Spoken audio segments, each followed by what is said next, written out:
So we're shuffling up for the final game of this very cerebral matchup. The first two games came down to single spells, single points of damage, but so far the players are level. We're now into the quarterfinal between Colin and Leon. Game 3. Full grip of cards for each player. Yeah, no need to mulligan. Colin Colin's starts off with a tapped Sacred Foundry. Foundry. Leon's land also comes in tapped, but he gets to scry. Well, Colin can chain to the rocks to his Sacred Foundry. Wahahaha. Well, if Leon draws a Chandra's Phoenix, that becomes a big play. It's one mana to Absolutely. permanently get rid of one of the bigger threats of this matchup. Well, we see another mountain in Colin's hand. Leon is... I think a War Leader's Helix as well. Yeah, he has a grip full of burn spells, which is what you need. Leon kept that one on top, so he likes what he sees on top of his library. Leon also a second land. Plenty of stuff to do. Yeah, both players have a lot of time to develop their hands and get into this game. It's not going to end in rapid fire fashion in the first 4 or 5 turns. Which is why we see another land coming into play tap from Colin. Yeah, and he just passes the turn. There's no need to get busy just yet. Draw go from a red deck. Wow. Yeah, the burn mirror is very different from burn playing any other matchup. Young Pyromancer on turn 2 already. This is Leon actually getting aggressive. There's a shot. Straight to the graveyard. Do you think that was a wasted opportunity? Because there are no Elixir of Immortality shenanigans in either of these decks. I don't know, maybe Leon, I assume, Or has perhaps figured out he's what he's baiting going to it do out for for the next something few else. turns. So maybe he had no other play to use his mana, and he's just trying to start running things out. Perhaps he's looking for the Mutavault beatdown plan. Looks like he's got Chandra's Phoenix, actually. Oh, Boros Boros Reckoner. That Okay. breaks open this game completely. Here we go. Because Colin's killing it. But Or he's is, taking... or is he going straight to No, the he's face? killing it. Yeah, no, he's killing it. Whoa, whoa, hang on. We see it's still on the field.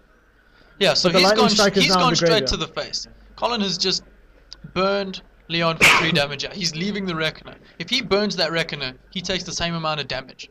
But he would kill it. Okay, there we go. There's War War Leader's Leader's Helix. Helix. Is this also going to the face? Yes, it is. That's Leon down to 13 and Colin up to 24. So in the life totals, Colin is well in front. But Leon has that Boros Reckoner on the board. He Which has a represents an persistent amazing source of 3 damage. power. That's 3 damage every turn, and 3 damage in this game is like a card. Each card is just trying to deal 3 damage. Having a card that does that every single turn is a huge advantage. And now he has Chandra's Phoenix. We see 5 damage coming 5 in. damage going in, and Leon isn't using up cards to deal this damage. This is much more aggressive than the first 2 games. Colin is still on 19 life though. He's got quite a buffer here, but he might need to deal with some of Leon's board presence. However, both of these creatures have extremely distasteful drawbacks to killing them. Yeah, I don't think Colin would like to burn a Boros Reckoner. They're not necessarily bad if you can outrace your opponent. If you can simply prevent them from ever making the Phoenix coming back from the graveyard relevant. Interesting is that Colin has gone with a young Pyromancer here. So he's going to start building up his own board presence. But I don't think he can compete with Leon on that front. It would take a lot of 1/1 tokens to chump a Reckoner. Yeah, and each time he does that, there's 1 damage that Leon can point anywhere. Perhaps even at the young Pyromancer. Boros Reckoner is a huge hitter in this matchup. I think we see Lightning Strike and also War Leader's Helix in Leon's hand. So he's got a lot of damage that he can still deal, and he's getting in for Sending another 5. 5 in the red zone. So that puts Colin down to 14.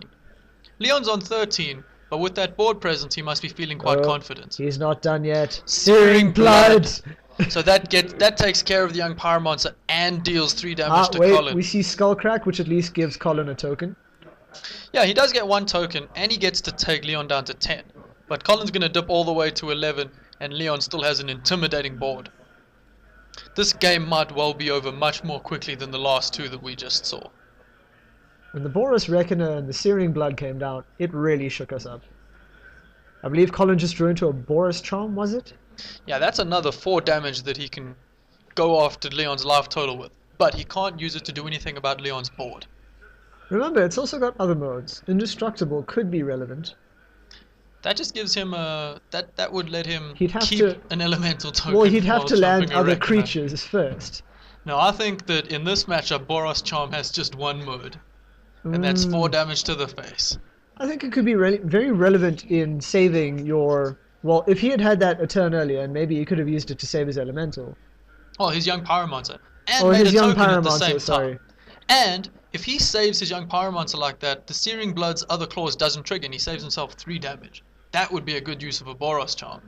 But it wasn't yet in his hand. When you only have 8 creatures in your deck, Indestructible can be very relevant. And Searing Blood requires that the creature dies to deal that 3 damage. So Boros Charm there would have been a token, a creature, and 3 life. But sadly, Colin only drew it now. Still, he must be eyeing Leon's 10 life points and thinking, yeah, I can get there. He has that Boros Charm in hand, and he can draw into the burn he needs. But will he have the time to do it? Okay, Leon also just drew into a Boros Charm. He's got his Lightning Strike. He's got double War Leader's Helix. Second Boros Charm as well. What he does not have is a 4th land drop. That's okay. 1 a turn, you should get there. Yeah, but Colin can potentially burn him out in his next turn. That Boros Charm will take Leon down to 6, and then it's just 2 spells away from the end of the game. But can Colin really afford to take 5 damage here? Or will he chump block with that elemental token and only take 3? That's 2 from the Chandra's Phoenix and 1 from the Boros Reckoner, because it will take 1 damage from the token. I think the chump blocking is the correct play here. 5 damage might just be too much for him here. There we go. There we see the chump block. Oh, and he's using... Stoke the Flames with Convoke. So that's taking Leon all the way down to 6. And we know that Colin's last card is a Boros Charm.